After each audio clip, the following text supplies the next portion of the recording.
Hey there, comic friends. I'm Travis. It's time for another edition of No Capes, where I talk about comic books that don't have to do with superheroes. We're going to jump right into these. I have a lot. This was a very big week of non-superhero books. Awesome stuff, almost as a whole. Trees, issue number 8. Another wonderful cover.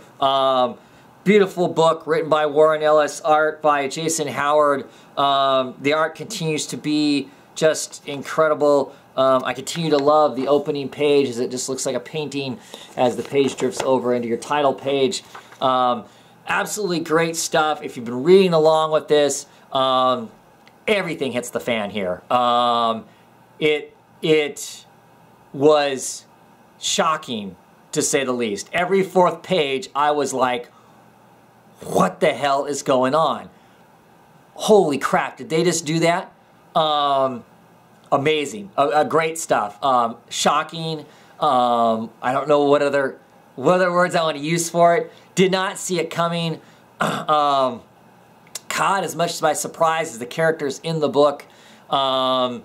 It deals with our with a young artist in China. Things end up in utter chaos and disarray there, which is heart-wrenching in some ways because it felt like he had just finally found himself, found a true love, and everything was going to be great for him. Big things happen of course, in Antarctica. The predictions of how much energy these black flowers were going to throw off when they sent their signal out seems to be confirmed in a lot of ways. And then, of course, in Palo Alto, was it Brazil or were we in Italy? Italy, where it ends there with our older gentleman who has been teaching and tutoring this young woman on to how to grab her own power base and to move forward in life. There's some significant resolution happens there also that's pretty traumatic. In this issue, we also finally swing back to Manhattan and New York, which we haven't seen since the very first issue. The very first issue, we were introduced to a mayor of New York living right in the shadow of one of these trees.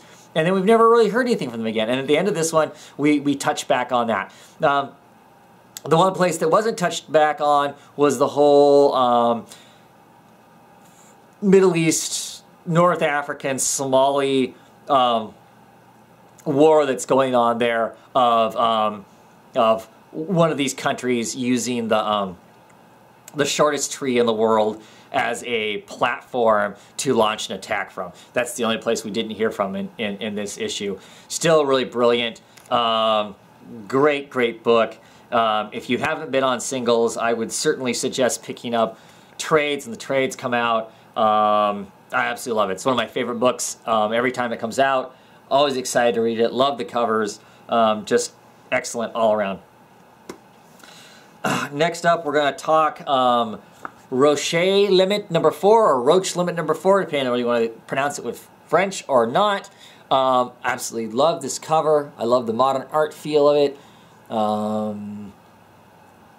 Other elements I really love of this book is every single issue, the first like 3 or 4 pages are dedicated to somebody kind of waxing philosophical about something, about their place in life, life in general, the cosmos, or something along those lines. In this issue, it is our scientist who's been obviously conducting some sort of experiments or doing some readings and that sort of thing. It's kind of him, his philosophy on what's happening here, what's happening at the place they're at, on souls, on body, on the mind, on physics, and all of that kind of thing. And I really enjoy that. And then it drops solidly into the story where crazy stuff's happening. I thought that the girl that our two main characters have been hunting this whole time, I thought she was dead. Find out she's not dead, but she has somebody else's soul just shoved in, some random soul shoved into her body. So there's certainly a level of chaos going on there. When they drag these people out to the edge of this anomaly, it literally is pulling their soul from their bodies and depositing it in the minds. And that's what I think these glowing things are that we've been finding that look kind of like rocks. They're the essence of people. And the question is what's being done with those. Meanwhile, while that's all happening, Moscow, our crazy head of one of these mafias on this satellite, has basically gone off the religious deep end with the Black Sun. He's gathered up a ton of crazy followers, and they're just rushing through the city, killing anyone who isn't a true believer. So if you're not a radical fanatic killing other people, you're clearly a non-believer, and you're being put down, tore apart by these people. So the whole place is starting to shift into utter chaos. I'm really curious to see where it goes from here. I do not know right offhand how many issues this is. I want to say it's like 6 or 7 because I do believe it's a miniseries. I can't imagine it's going to ongoing just because of the chaos that's happening right now. But wonderful, great article in the back that's just also part of the part of the backstory and whatnot. If you like to read and have more knowledge beyond what's being told in the actual comic and story itself at the time, getting these wonderful newspaper type articles and whatnot. I really enjoy that use of back matter. I think it's really cool. I'm really enjoying it as far as a sci-fi book goes. It's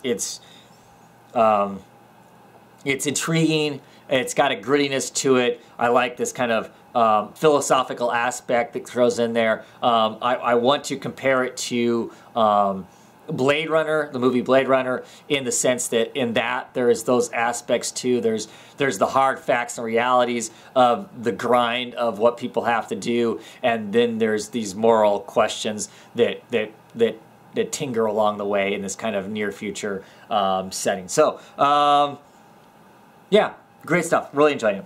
Another book that I just think is amazing pants is The Odyssey. Issue number 2, written by Matt Fraction, Christian Ward. Of course, this is the book where Matt Fraction and Christian Ward re-envision the great classic, The Odyssey. All of the characters have basically gender swapped. So it's basically entirely a female cast. We get some history in here with Zeus, as she does not want to deal with any more upstart children of her own because she knows what it's like to be an upstart child, as they show Zeus and the Olympian pantheon destroying the Titans, crushing them to their deaths. She does not want that to happen to her. She eliminates all men from everywhere, from existence. And then our brash main character, not our main character, but a brash child of Zeus, tinkers with life and creates these kind of unisex male females who can become pregnant and can birth a child. And the child is either another one of them or is female. No males are born out of it. So by the letter of the law, they've escaped the wrath of Zeus. And so Zeus knows that she can't punish in that sense. But she creates the situation that makes the Lotus Eaters what they are. If you're familiar with your Greek mythology, the Lotus Eaters are known as a group of people that are basically like opium. Basically, you eat the petals of the lotus, and then you don't really ever want to do anything else because you forget, and you're just in a trance of ecstasy, eating the lotus blossoms. At any rate, our heroes dock at a port, trying to relax from the war, to get cleaned up, to rest for a few days, to take their minds off the war they've had before they take their long travels back home. And they're exposed to the lotus leaves along with a bunch of other things, and some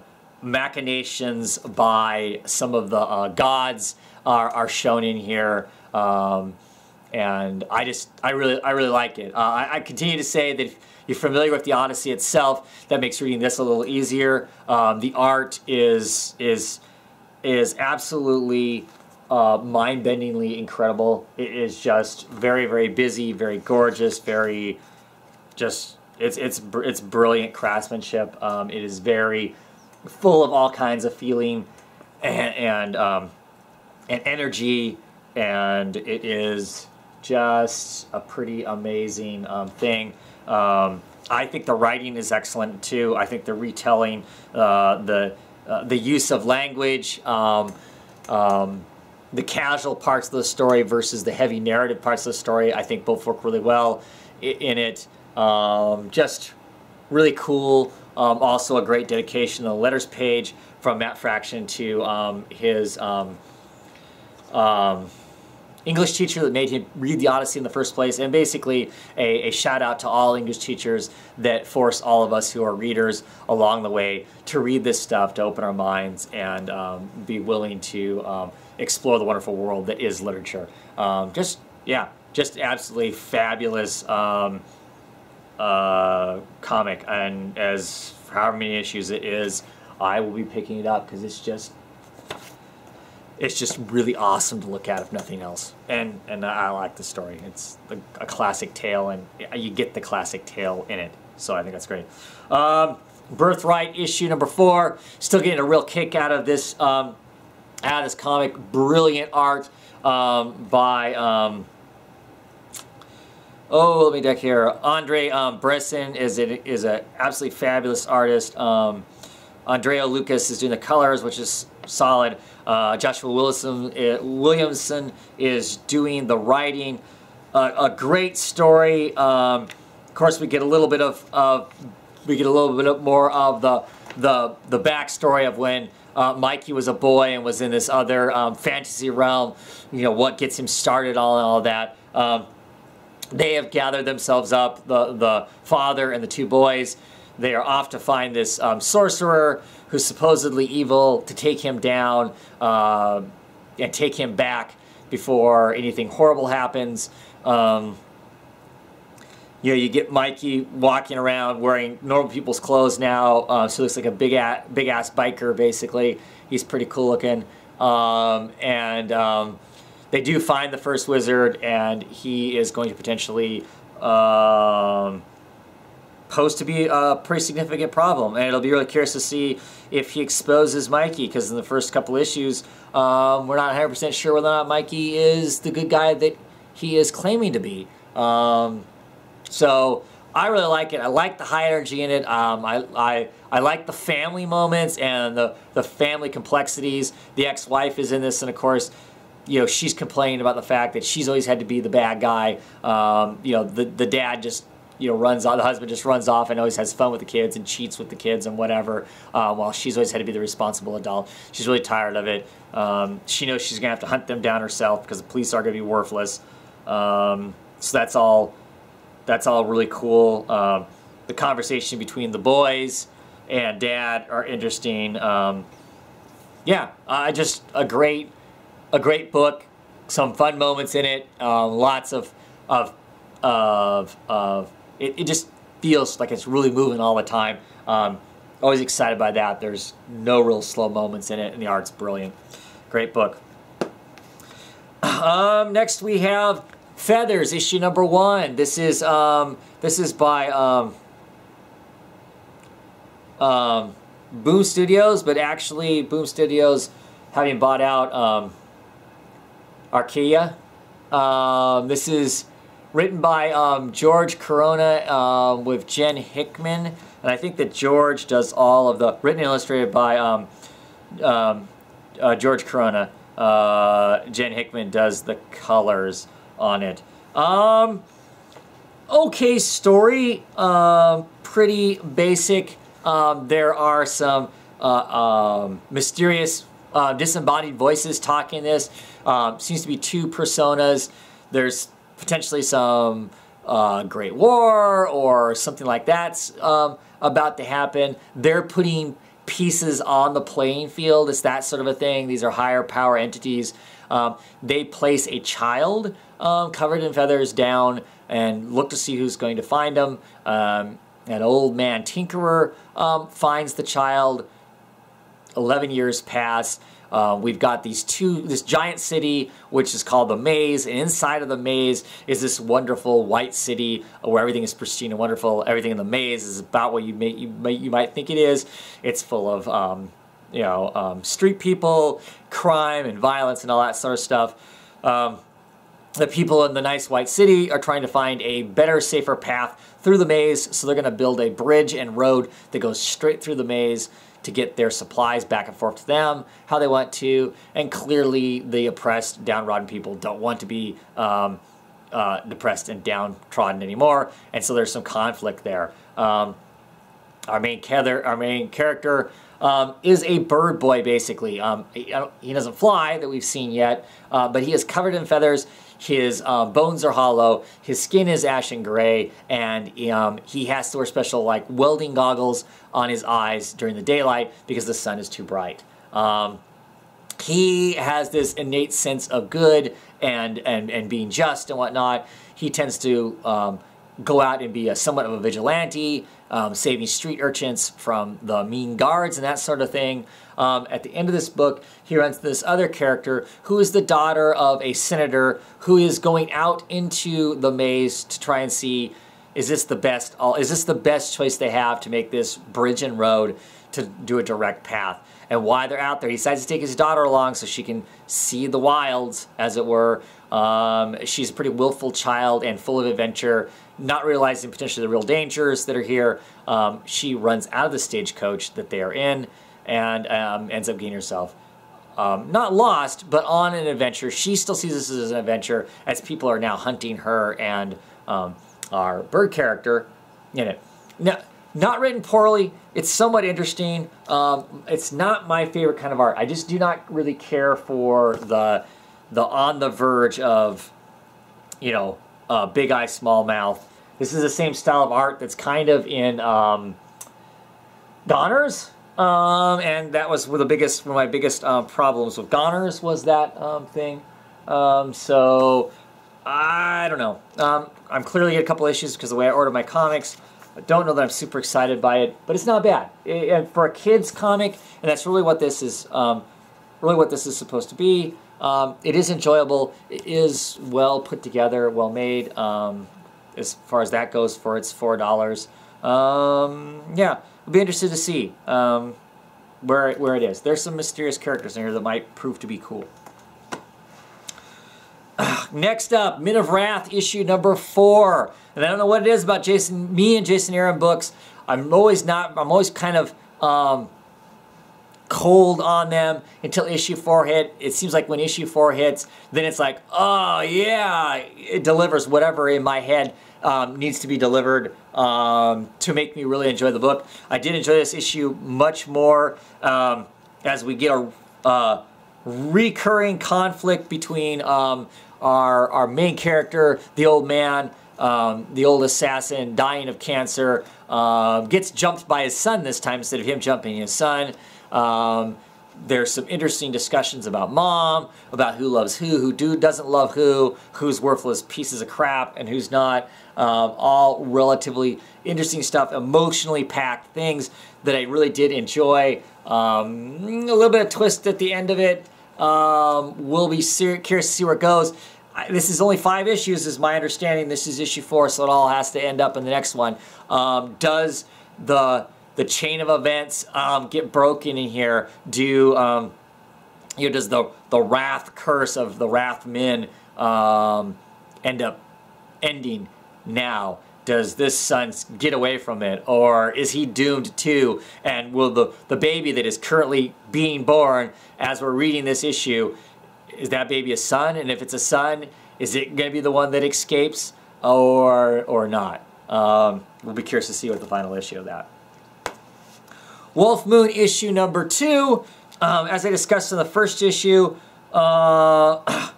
okay werewolf story. The interesting thing about it, and this mostly what this issue is about, addresses the fact is that this werewolf curse is not like what we typically would have in a werewolf story. You get bit, scratched, or whatever, and if you aren't put down or killed,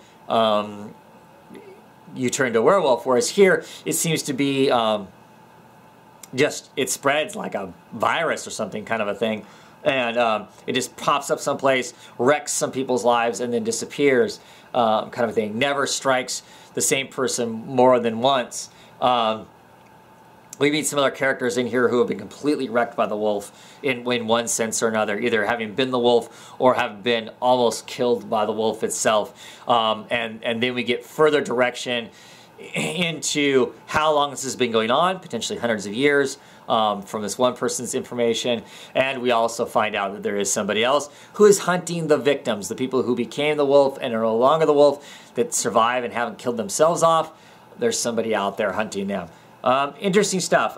Interesting enough and intriguing enough. I will continue along with it. It is 6 issues, so it's not a massive commitment. I am kind of enjoying it. It is interesting. I'm curious to see where it's going to go to. Yeah, interesting stuff.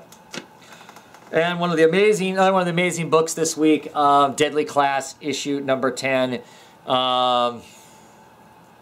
Man, this book is just great. The book starts right off with Marcus waking up after having had a drunken tryst with, oh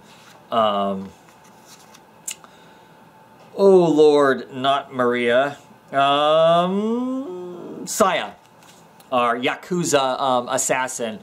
And he wakes up, he's completely wrecked. Not only is he going, oh crap, what did I do, as far as, you know, he cheated on Maria. He's just completely wrecked because he partied way too hard, drank too much the night before, realizes that, oh crap, there was a comic book sale he needed to be at. He rushes himself to that comic book sale, has this great dialogue, great action, and movement in these wonderful pages where the panels are small and you got, you know, some of the narrative is written down the side. I really do enjoy that. You know, I thought when I originally saw this style of work that maybe I wouldn't like that, but it really works well in this. It isn't that way all the time. It's that way until he catches up to where the current events are going on, and then things, you know, try to guess otherwise. Brilliant colors in this by Lou Ridge. It's just interesting the way the stuff's colored, the very fast paneling on some of this stuff, just to give you quick little shots to provide the energy and the motion and intensity of what's going on is just great. In the issue, they end up figuring out, they make a plan to attack Fuckface and his family. They think they got this whole hit down to using mail trucks and garbage trucks to plant bombs and do all this stuff. They bust into the place for their stealth mission, and it goes completely to crap. They bust into the place seems empty, and then they get ambushed, and they are getting absolutely wrecked all around. And at the very end of it, there's some crazy intense scenes between Maria, Saya, and this girl who is part of the Fuckface's family, who's cranked out on PCP, has brass knuckles, and is just beating the crap out of one of them, and the other one's just waiting to see if they die, it looks like, because, of course, both of them like Marcus, and only one can have Marcus, right? So it's just a complete and utter mess, but also completely epically cool. Fabulous book.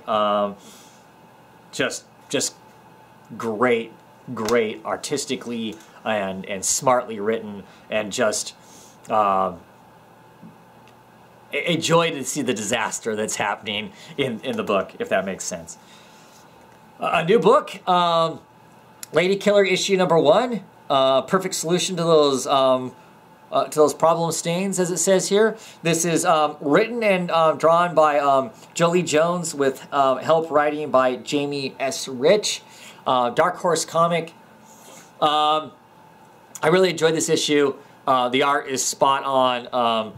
Jolie Jones just is a great artist. She delivers lots of character and charm in her in her stuff. I find it fascinating. It almost has a, this comic, there are some family scenes and some dog scenes in here that remind me a lot of the old 101 Dalmatians animated movie. It just has that sense and that feel to it. Her family life, the way it looks, the way it's colored, all that kind of stuff just seems to work really well. Coloring is by Laura Allred, who normally works with Mike Allred. That is really sharp. Interesting characters. My only issue I would have with this is she clearly lives this wonderful family life, 2 daughters, has a mother-in-law that lives with them, which might be the one downside, right? Having your mother-in-law with you. Wonderful husband who clearly has a job. He seems to bring home whatever pay. They're living the 1950s, 60s kind of lifestyle that most people would want to live and whatnot. But she has this job on the side that I don't know if she gets paid for, because we don't see her getting paid, where she murders a person and then gets, you know, her employer shows up to hire her again and puts her kind of a tight situation at her home, because clearly nobody else knows that's what she does. I'm assuming the mom probably thinks that is suspicious she's having an affair or something. But what's the motivation? Why is she a killer assassin? You know, why does she do what she do? If she needs the money, why does she need the money? Because she's clearly living a great life.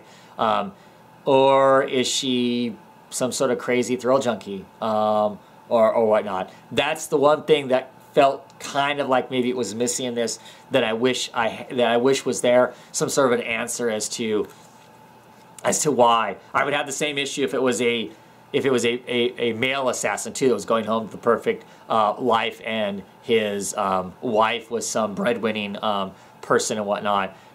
If you're not in some sort of desperate straits or that sort of thing, why you're doing what you're doing. And it's not like she's a secret spy, secret assassin that seems to be living a fake marriage and children.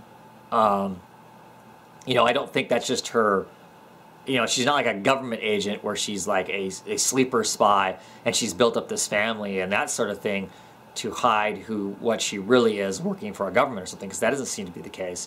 So I'm hoping that quickly in issue number 2 that gets answered, just for my own edification. Because I would like to have, what's the motivation? What motivates her to brutally, you know, smash a woman's head in with a hammer, for instance? What makes that happen? So great though. Art's fabulous in it. You know, like I said, curious story. There's that one little piece I'd like to know what that is. What's the motivation? Hellboy and the BPRD 1952 issue number 2. We get into the nuts and bolts. A demon shows up in the place that they're at and of course claims their victim, and they all scramble to try and take care of it. Hellboy is treated as kind of like a boy still in this. They all think he should be doing something, but at the same time, what would he do? Kind of thing. Some interesting discussions in here. I think the really interesting part of this is we get to the end of it. It's intriguing to know there's clearly something going on. There's some evil, there's some higher, greater power than the demon they're scrambling with right now, I think. I think it shows that in there. But the interesting part is towards the end of this, there looks to be some pretty significant backstabbing going on, and it'll be curious to see how that part of it is dealt with. Alex Maleev is the artist on this. Like I've said many times, I'm not a real big fan of Alex Maleev.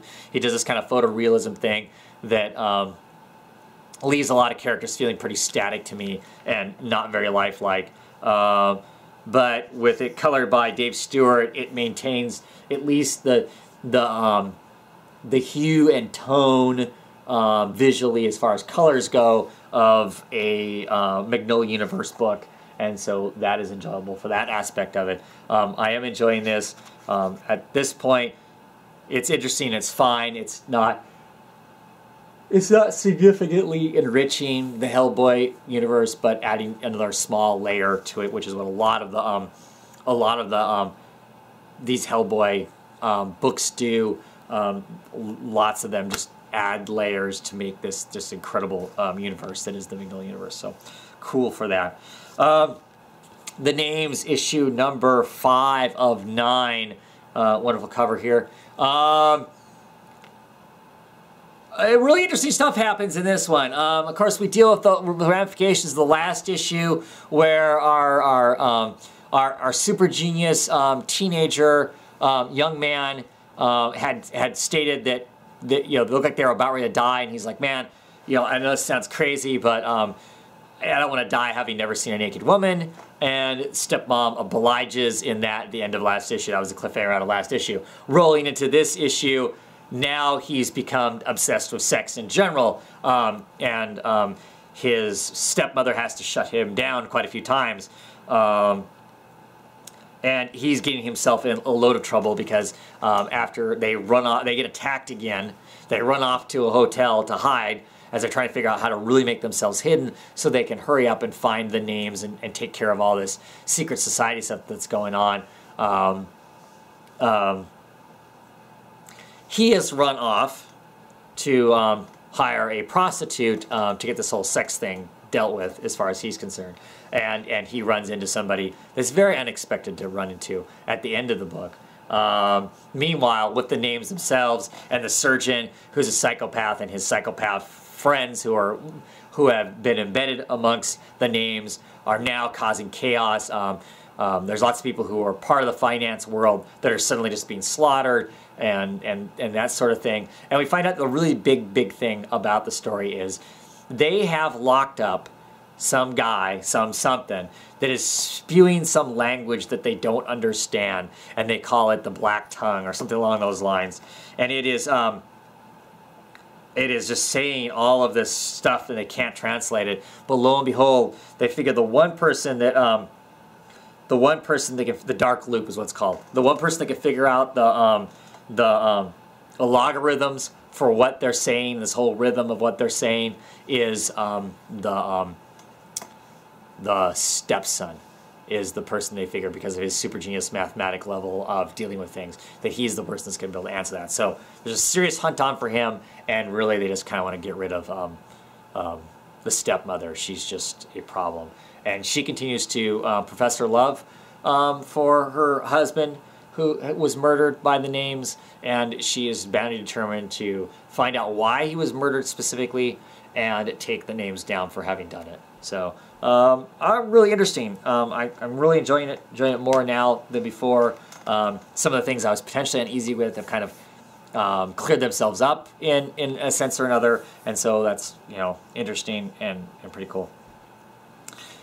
This is The Sixth Gun, Days of the Dead, issue number 4. As you can tell by the fetuses on here, lo and behold, somebody's pregnant and somebody actually gives birth to a god of death. Our two main characters in this book have decided that, well, one of them has decided that they need to part ways because he wants to put down the pregnant woman who's giving birth to this child. And of course, the other one is in love with the pregnant woman and will do anything to make sure that she stays alive. So there's going to be some potential conflict between them as they deal with the with death and the devil made incarnate and birthed into this world, and what kind of destruction that's going to wreak. Really enjoying it. Adds more flavor to the Sixth Gun universe as it was. Gives us a motivational background for some of the characters from the Knights of Solomon and what is it? The Knights of Solomon and the other one. Holy cows, I cannot remember right now. I apologize. And the Sword of Abraham. Knights of Solomon and the Sword of Abraham. So, yeah. And that's cool, because that just makes what was going on, the regular title, that much more interesting. So, good stuff. And finally this time, The Fade Out, issue number 4. Really enjoying this book. The rich, of course, artwork of Sean Phillips with the colors by Elizabeth Brett Swisser. Brett Swisser? Yeah, okay, whatever. Kill names. I'm really sorry about that. Tell a really wonderful story. We get a couple more layers to this whole murder that happened a while ago. we get some looks at a little more layers of some of these characters, what their feelings are for each other. Our basically main character, the most of the story is being told through. We get some of his history, of some of his experiences and whatnot, and his exposure, and what he's dealing with. This is him here on the cover. He's actually good buddies with Clark Gable. When Clark Gable enlisted in the Air Force, he ends up run on a camera crew with Clark Gable as they go on bombing runs, and he sees all kinds of horrible stuff while on that, the ravages of war, as it were, and clearly it displays in here that it has affected him in some pretty significant ways. As part of his life he has tried to hide from all this time and is now going to try and re-hide from. But we also get some clues to the potential murder that's in here. There's some higher power people that are clearly manipulating and pushing some stuff. We get to see the PR of the movie theaters and the tabloid stunts that they would pull to keep their stars talked about while the movie's going on. That happens in here also. It's kind of interesting. We get to see some more of the seedy side of the Hollywood, LA area with some pornography of the era that one of the actors is purchasing in some sense or another. I don't know if he's participating in, but he's finding people to be in the pornography. So that's interesting to see how that all plays out and whatnot.